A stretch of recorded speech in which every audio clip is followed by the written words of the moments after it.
मिट्टी के घर पे बेंच पे बैठकर सासू माँ शारदा मकई खा रही थी।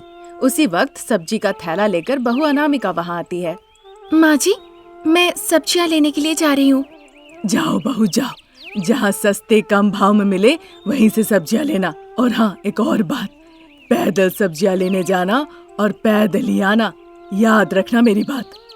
माँ जी, आप जैसा कहेंगी मैं वैसा ही करूँगी, पर इस बार क्या हम गणपति की मूर्ति लगा सकते हैं? कहा था ना, इस घर में नहीं, क्योंकि मूर्ति लगाने के बाद बहुत नियम कानून पालन करना पड़ता है। मैं पहले से ही सब सोच के रखी हूँ माँ जी। बहू, मुझे तुम परेशान मत करो, जाओ जाके सब्जी ले आओ। फिर अनामिका बिना कुछ ज्यादा कहे सब्जी का थैला लेकर बाजार चली जाती है सब्जियां लाने। सारा बाजार घूम घूम के बेचारी बहू रानी अनामिका थैला भर के सब्जियां लेती है। फिर वो रास्ते से चल के आ ही रही थी, तभी उसे एक जगह पे गणेश की मूर्तियां दिखती है, जो कि बहुत ही रंग बिरंगे आकर्षित थे। वाह, बड़े बड़े विनायक की मूर्ति कितने आकर्षक है। इन्हें देखकर तो मेरी दोनों आंखें भी नहीं भर रही है। इस तरह अनामिका खुशी खुशी देखती है और उस रास्ते से चल के वो जा रही होती है। ठीक उसी वक्त उन मूर्तियों को बेचने वाला धनंजय अनामिका के पास आता है। क्या माँ, तुम्हें विनायक की मूर्ति चाहिए? कितनी ऊंचाई की चाहिए और कितना भाव वाला? वो पूछ ही रहा था कि तभी एक महंगी गाड़ी आकर वहाँ पे रुकती है। अच्छा डील मिलेगा ये सोचकर धनंजय बहुत खुश हो जाता है और अनामिका के पास से उस गाड़ी के पास चला जाता है। कार में अमीर दिखने वाली स्नेहलता बैठी होती है। बताइए मैडम, विनायक की मूर्ति चाहिए? पहले मुझे देखने दीजिए अंकल। इस तरह कह के वो मूर्तियाँ देखने के लिए बाहर आती है। वो भी उसी मूर्ति के पास आके रुकती है जिस मूर्ति को अनामिका देख रही होती है। बताइए अंकल, ये मूर्ति देखने में तो बहुत अच्छी लग रही है, इसके भाव कितने हैं? इस तरह पूछने पे अनामिका जो उस मूर्ति को देख रही थी उसके पास धनंजय आकर, क्या बात है, तुम लोगी क्या? नहीं तो दूसरा कस्टमर खड़ा है। अरे अरे नहीं नहीं, मैं तो बस मूर्ति देख रही थी, मुझे नहीं खरीदना। मैं सब्जियां लेके घर जा रही थी, बस मूर्तियां दिख गई तो मैं यहीं पे रुक गई। मेरा दिल भर गया देख के। अनामिका की ये बात सुन के धनंजय को बड़ा गुस्सा आता है और गुस्से से वो कहने लगता है, मूर्तियों को तुमने बहुत देख लिया, अब यहाँ से जाओ, सुबह से आई हो। ये कहने पर अनामिका दुखी होकर अपना मुंह लटका के वहाँ से चली जाती है। मैडम, वो महिला आई थी, चली गई। आपने कहा था ना कि आपको ये मूर्ति बहुत पसंद है, बस 25,000 में ले लीजिए। ये सुनकर स्नेहलता पैसे देती है और विनायक की मूर्ति वहाँ से लेके चली जाती है। उधर दुखी होकर अनामिका अपना घर पहुँचती है। उधर सासू माँ शारदा बेंच पे बैठकर बच्चों से बात कर रही थी जो चंदा इकट्ठा करने आए थे। अरे बच्चे, अगर तुम लोग 20 रुपए चंदा ले रहे हो, फिर तो 1 पाव लड्डू हर दिन भगवान को चढ़ाना पड़ेगा। इस तरह कहने पे बच्चों में जो लीडर था हरीश, वो कहने लगता है, दादी। ये सुनते ही शारदा को बड़ा गुस्सा आ जाता है और गुस्से से वो कहती है, मैं दादी लगती हूँ, आंटी नहीं बोल सकते हो। आंटी, पिछले 1 घंटे से आपके यहाँ है, 100 रुपए से शुरू हुआ था, 20 रुपए पे उतर गए। 20 रुपए देकर आप 250 ग्राम खीर मांग रही है। हमने हाँ कहा तभी आप राजी हुई, अब 20 रुपए दे दीजिए। अभी मेरे पास नहीं है, दूसरे वक्त आना, मैं तब दूंगी। ये सुनकर हरीश गुस्से से शारदा को देखने लगता है। तभी अनामिका घर पे आती है और बच्चों को 100 रुपए देती है। बच्चे बहुत खुश हो जाते हैं। बच्चे, तुम लोगों के साथ मैं भी रहूंगी। बच्चे भी उसकी बातों पर तैयार हो जाते हैं। फिर विनायक चतुर्थी का दिन आता है। बच्चों के साथ मिलके अनामिका गली के एक कोने में स्टेज बनाती है, विनायक की मूर्ति लगाती है, साथ ही एक माइक और स्पीकर ले आके मंडप में बच्चों के साथ बैठ के अनामिका भजन भी गाती है। उसी गली में धनी स्नेहलता एक बड़े से हॉल में स्टेज बनवा के बड़े से गणपति की स्थापना करवाती है और साथ ही साथ स्पीकर में फिल्मों के गाने बजाती है।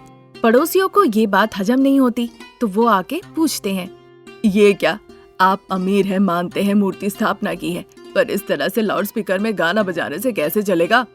अमीरों के गणपति में तेज गाने तो बजेंगे। वैसे आप लोगों को मेरे पिताजी कौन है ये तो पता है ना? अभी यहाँ से जाइए। एक बार अपने पिताजी को बुलाओ ना, उन्हीं से आप पूछ लो, अगर उन्हें मंजूर है तो हम भी यहाँ से चले जाएंगे। वो कह ही रहे थे, तभी स्नेहलता के पिताजी तेज आवाज की वजह से अपनी बेटी पे चिल्लाते हुए बाहर आते हैं। सभी लोग वहाँ से चले जाते हैं। फिर छोटे बच्चे, बड़े बच्चे जो वहाँ पे खेल रहे थे, उन्हें देखकर स्नेहलता कहने लगती है, ए, गरीब बच्चे, भिखारी कहेंगे, नहाते नहीं हो ठीक से, यहाँ से जाओ। दिन भर गंदे कपड़े पहन के यहाँ वहाँ घूमते रहते हो और यहाँ पे आ जाते हो। चलो यहाँ से अभी निकलो, जाओ। इस तरह डांटते हुए बच्चों को वहाँ से भगा देती है। फिर अनामिका स्नेहलता को देखकर कहती है, देखो बहन, जो भी लगाए और जिसने भी लगाया हो, भगवान तो भगवान है। तुम इस तरह से उन्हें डांट रही हो, ये जानते हुए कि वो बच्चे हैं। कम से कम तुम्हें थोड़ा अकल तो होना चाहिए था। फिर अनामिका जिस गणेश की मूर्ति को लगाई थी वहाँ पे पंडित जी आते हैं, पूजा करते हैं और सभी में प्रसाद बांट देते हैं। अनामिका इस बात का ध्यान रखती है कि जो भी उस रास्ते से गुजरे सभी को प्रसाद मिले। सभी अनामिका की बहुत तारीफ करते हैं। ईश्वर करे विनायक के तरह ही एक संतान तुम्हारे गोद में आए। इस तरह वो आशीर्वाद देकर वहाँ से प्रसाद लेके चली जाती है। स्नेहलता भी आके पुजारी जी से पूजा करवाती है, पर भगवान के प्रसाद लेने भी उसके यहाँ कोई नहीं आया। स्नेहलता चारों तरफ देख रही थी। अनामिका ने ये चीज गौर किया। अगर तुम यहाँ पे अमीरों वाली रवैया दिखाओगी तो कोई नहीं आएगा।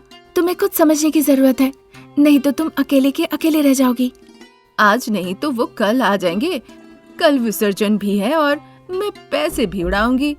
विसर्जन पैसों से नहीं होता स्नेहलता, भक्ति, प्यार और विश्वास से किया जाता है। पूरे भक्ति से गाना गाओ, उनकी प्रार्थना करो। सारे भक्त उनका गाना गा के नाचते हैं।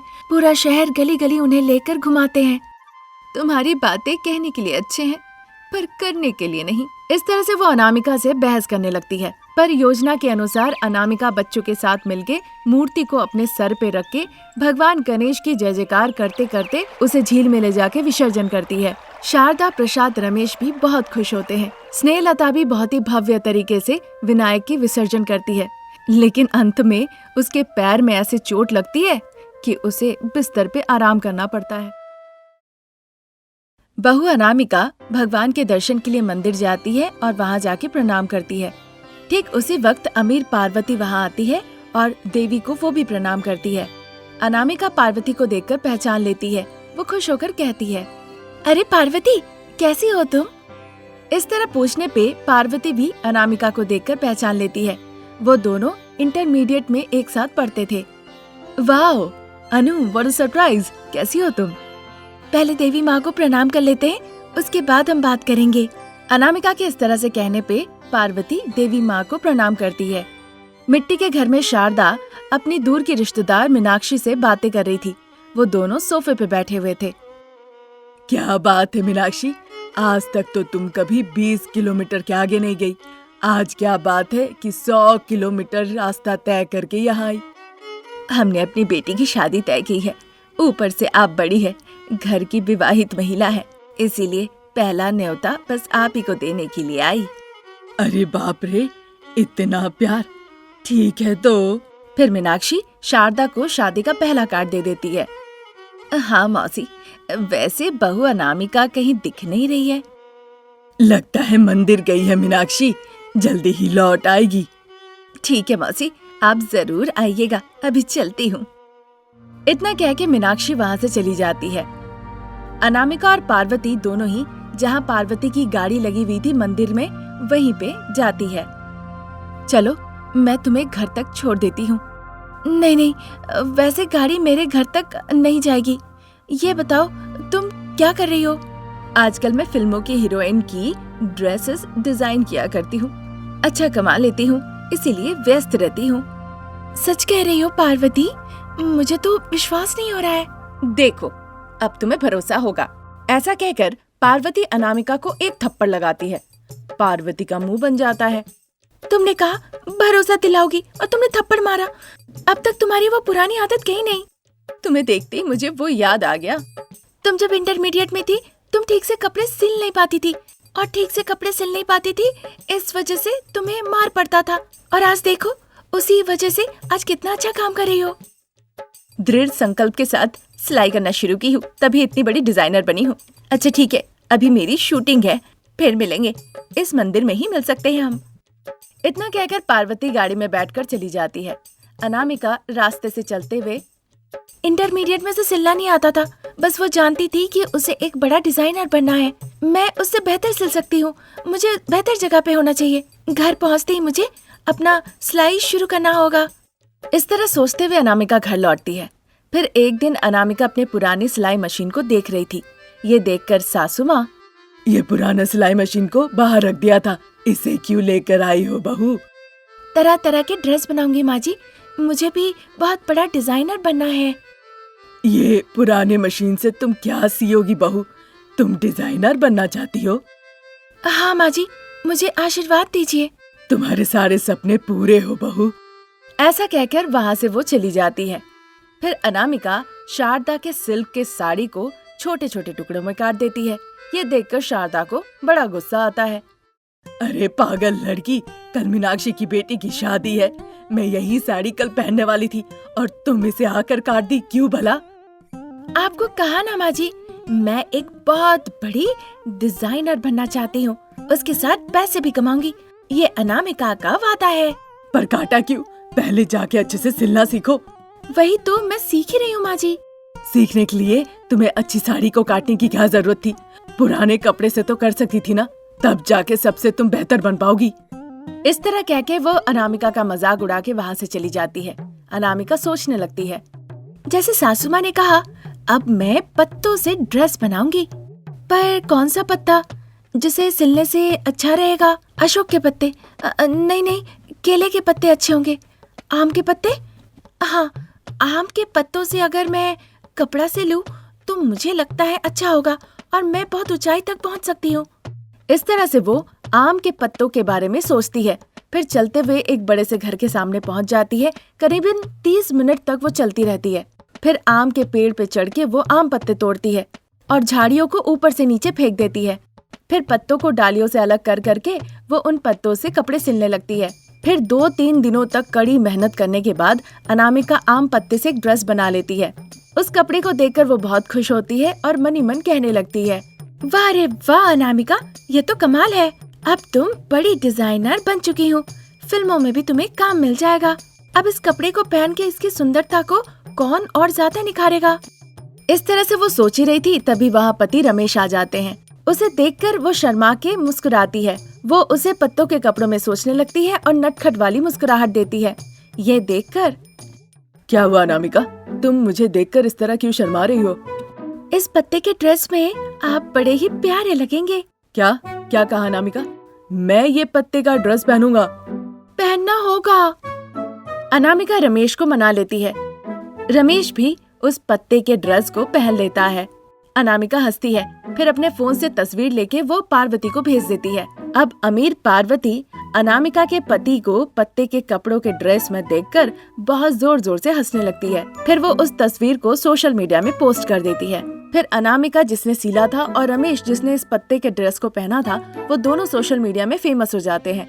रमेश और अनामिका जब सड़क से होके जा रहे होते हैं, सभी लोग उसे देखकर हंसने लगते हैं। दोनों को ही बहुत बुरा लगता है। पार्वती की वजह से हम लोगों का आज मजाक उड़ रहा है, मुझे उसे सबक सिखाना ही होगा। फिर रात दिन सुबह शाम अनामिका बहुत मेहनत करती है। फिर अनामिका सासू माँ के पुरानी सिल्क की साड़ियों को लेकर उन्हें काट कर तरह तरह के अलग अलग वैरायटीज के डिजाइनर कपड़े बनाकर शॉपिंग मॉल को सैंपल भेजने लगती है। इस तरह दिन निकलते गए। अनामिका को अच्छे अच्छे डिजाइन सूझने लगे और वो वैरायटी के कपड़े सिलने लगी। इसी तरह देखते ही देखते वो पैसे कमाने लगी और बहुत फेमस हो गई। आज यहीं तक। नई कहानी लेकर जल्द हाजिर होंगी। नमस्कार।